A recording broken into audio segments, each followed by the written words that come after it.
Norris rages at McLaren. Ricciardo responds. McLaren has had a decent share of struggles in the 2022 season.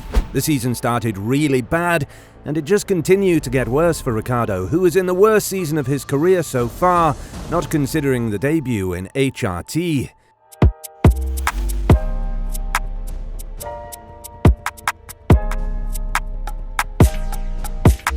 The Briton has only won one podium this season in Imola and has felt really angry about how the car behaves on track. He has spoken on multiple occasions about the performance of the MCL 36, which isn't something that will make the executives of the team happy. On top of that, Ricciardo also spoke about the car and how he feels regarding these matters. Therefore, if you want to find out more about this topic, stick around with us until the end of the video.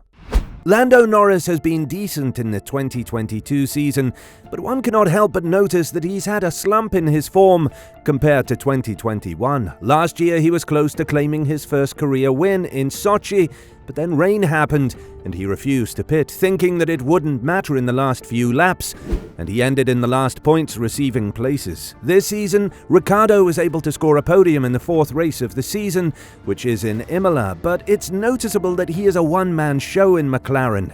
He is the main reason why the team is still sticking in the fight with Alpine for P4 in the Constructors' Championship, as his teammate Ricciardo has been nowhere to be found in the 2022 season. Many believed that Ricciardo was unable to perform in McLaren due to the car not suiting his driving style, but this isn't something that Norris believes, as he had a lot to say regarding this matter. When talking about the MCL 36 being built around him more than Ricciardo, Norris said, "I would say at the beginning of the year, it suited Daniel a lot more than it suited me in terms of how you had to drive it. That's something I really struggled with at the beginning of the season, and I'm coping with or have adapted to it a lot more now.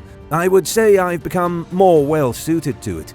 And if you think about it, Ricciardo did score better results compared to Norris at the beginning of the season. He finished 6th in Australia, finished ahead of Norris in Saudi Arabia, and would have finished ahead of Norris in Emilia-Romagna hadn't his car crashed with Sainz. But ever since Monaco, Ricciardo's performance has started to decline heavily, which is why the team started to look in another direction when it comes to the 2023 seat. It's evident that McLaren didn't have any more patience with Ricciardo, and although they signed a deal with him until the end of the 2023 season, they started to look in another direction so that Ricciardo could be replaced for the 2023 season. The way that McLaren treated this deal is something that has indeed raised some question marks in the public, since it became evident that the team signed a prenup deal with Piastri on the 4th of July. Just a week after this, Ricciardo came with a statement that he is ready to make it work with McLaren for the 2023 season, but it was evident that the team wasn't ready and wanted to move away from his lucrative and non-delivering contract. Still, the reason why Ricciardo has performed badly is also to be found in the car.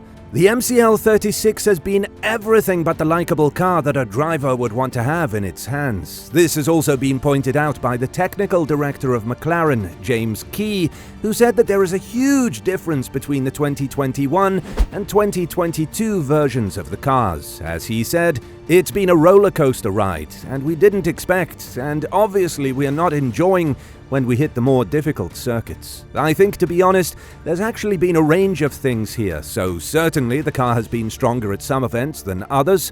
Stronger Monaco, Austria, Imola, weak at others. We had a very difficult Canada. I'm dismissing the first race because there are other problems associated with that. Some of it's a learning process, but I suppose the versatility in terms of consistency really isn't quite there," said James Key during the summer break. He also went on to talk about the pattern that the team would follow in the 2023 season, as he added, "I would say that we brought a lot to the track and we've got what we wanted from it. However, I think the standards that we've seen within the top 3 teams show what you've got to be able to achieve.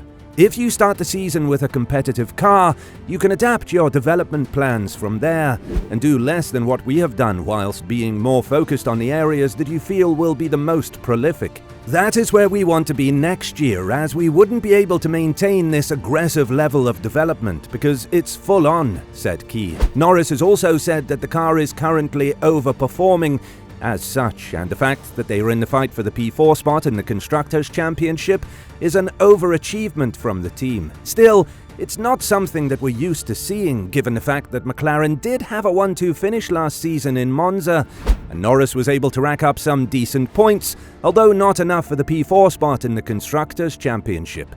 Still, Key has spoken about the budget cap issue, and did say that he has no idea how some teams manage to stay inside of the budget cap, adding, "I suppose I'm a little surprised at how two teams have been able to find that extra bit of performance compared to everyone else. It shows that even within a cost cap, if you're a big team with extensive infrastructure and a lot of knowledge and methodology built over many years, it still very much counts."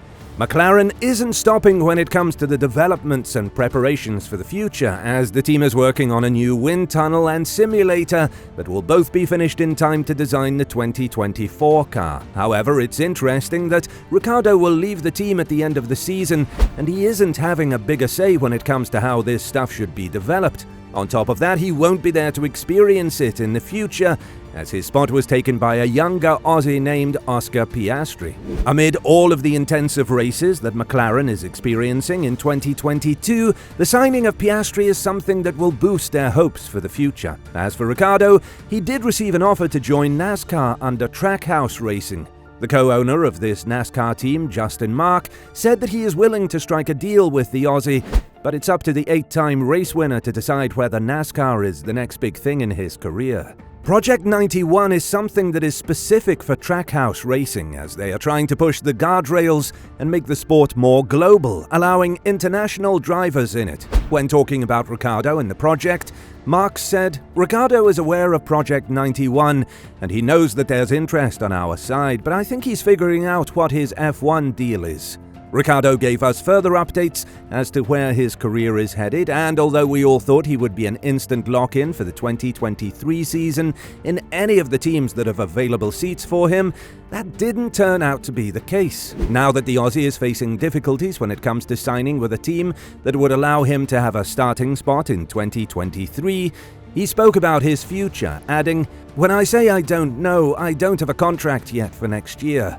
Could it still happen? It could. I guess I'm not getting too caught up in next year. Of course, I want to race, I want to be on the grid, I want to be competing, but I'm not the kind of seeing next year as all or nothing. Obviously, 2024 is something I want to be aware of and look at. So that's kind of where I'm like.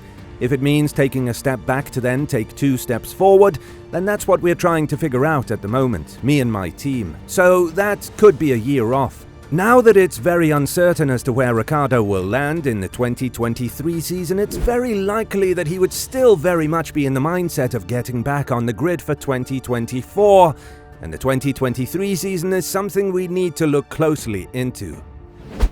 What do you think is next for Ricciardo in the following period? Let us know in the comments below.